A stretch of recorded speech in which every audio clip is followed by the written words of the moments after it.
it's back to John Stanley, right across Australia. It is a Friday night, of course, here. We have as one of our regular contributors here, Ian Horner, who's been, of course, in the entertainment world for a long time. And Ian has done interviews with some really interesting people in recent times, and we've played some of those. He's interviewed BAZ LUHRMANN. Now, BAZ LUHRMANN, you know, going back to Strictly Ballroom and Romeo and Juliet, very, very showy and very successful movies. Great Gatsby, did Elvis just a couple of years ago. So we have a new Elvis movie. It's been put together by BAZ LUHRMANN, and it seems to be a knock-on effect from the last one he did. And, well, let's go to Ian Horner now. G'day, how you going there, mate? Not too bad. I mean, look, he's got a couple of films coming up, including Joan of Arc, but this one is unseen performance footage of Elvis. So it's not a fictionalised narrative. It's actual Elvis footage told in almost, is it concert style? What do we see?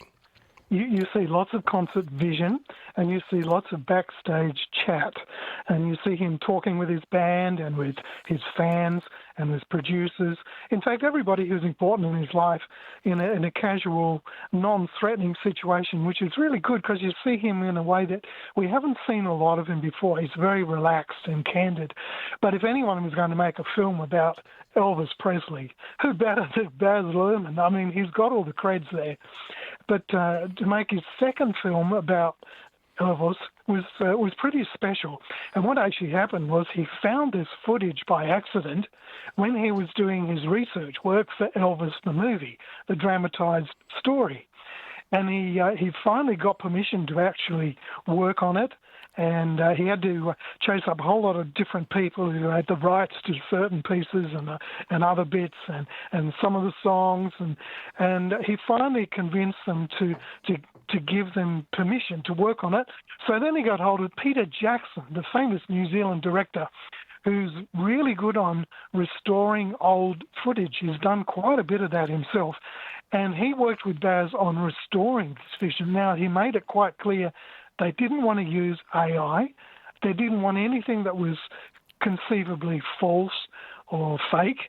They wanted to just clean up the real thing and make it as crystal clear as they could. And they worked on the vision and they worked on the sound, and the results are pretty spectacular. It sounds it. And you've also talked about the whole idea of fame is really interested in terms of Elvis because, of course, for most of his life, he was the most famous entertainer in the world. That's right, yes. And BAZ has worked with some pretty famous people himself. And I said to him, you spent 2 years looking closely at this footage, and you've worked with some really super famous people yourself. From what you've seen, how much does fame permeate and control their life? When does the image get out of control?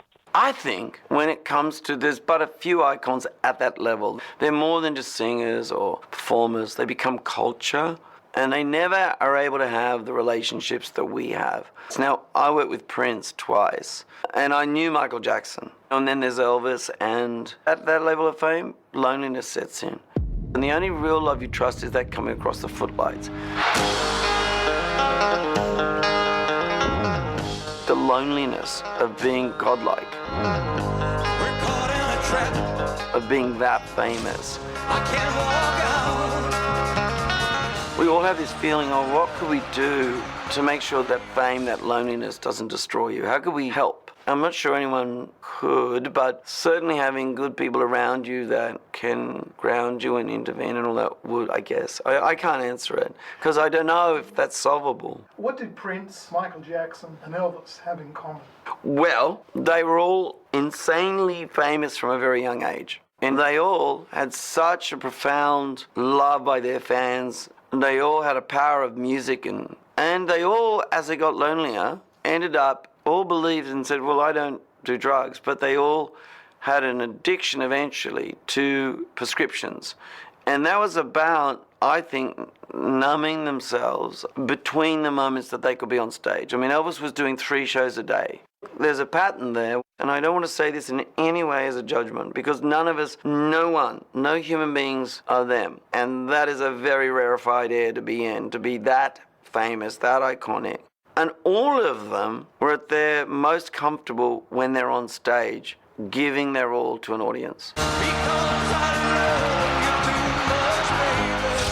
Fascinating, Ian. And the interesting part actually for me also, because we do this regularly on our program, we bring back old audio of radio from decades ago, and it's the conversations, the calls, the news reports give us a flavour of the era. But of course, the images of this are going to tell us exactly what was happening in the era in terms of what people were doing, what they were wearing, what they were smoking, all of that. Yeah, that's right. There's lots of really quaint nods to the era that just position it so clearly. As you say, people smoking. Here they're smoking at the dinner tables in the audience at the club. Can you imagine that? Not only smoking, but smoking around food. The weird hairstyles on the women and the men.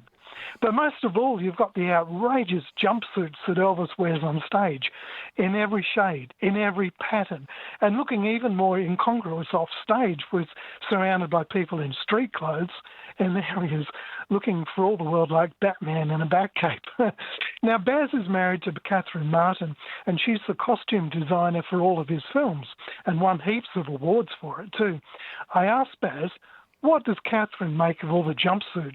Oh, I mean, we just look at them as costume, but Sim and I have worked on so many costumes and stuff together, but I think I can say with confidence she has a little bit of a penchant, maybe I do, for a little bit of a sequin and a sparkle. I mean, we could do Jeanne d'Arc, there may be less sparkle in that. By the way, Elvis did not have a stylist. Everything you see with Elvis, he invented it. The sideburns, collars, the clothes, I mean, those famous sunglasses, he just found them one day at a gas station and went, they're my glasses. He had an innate sense of Elvis style. I assume you were born Barry? I wasn't. You weren't? No, Mark, actually. So when did you become Baz? Oh, it's this story where, like, I grew up, Dad was from the Vietnam War, we had short hair and blah, blah, blah.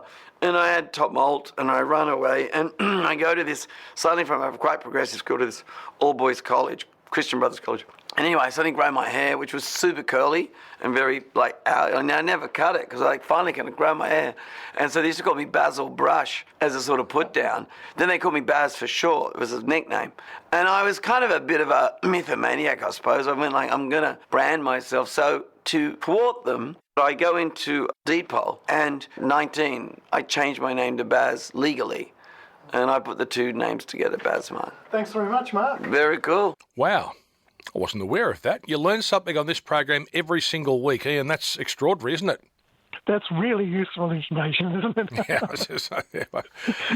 Terrific. All right, so that movie starts on February 19, and every time I mention Elvis, I do mention one of the great experiences of my life was going to Gracelands, because it is better than you'll ever expect, and so for anyone who's been there, you'll certainly be looking forward to this movie. Absolutely. It's a marvellous film. There you go. That's that film coming up. That is Ian Horner with his interview and a little bit of news about Baz Luhrmann that we might not have known. 131873 is the number. I'll let you know where you can access all that information in relation to Ian and his reports shortly. And I'm getting some really interesting feedback from you as well. I've got a suggestion from one of our listeners that I'll take on board and share with you shortly as well. Still lots to come on the show. We'll have tomorrow's headlines in the next hour, but right now it's 5 to 10, 9 in Queensland. Come asking here just in relation to Michael Jackson and Lisa Marie Presley, and well, I think they're both very, very troubled people, so I'm not the person to comment on that one.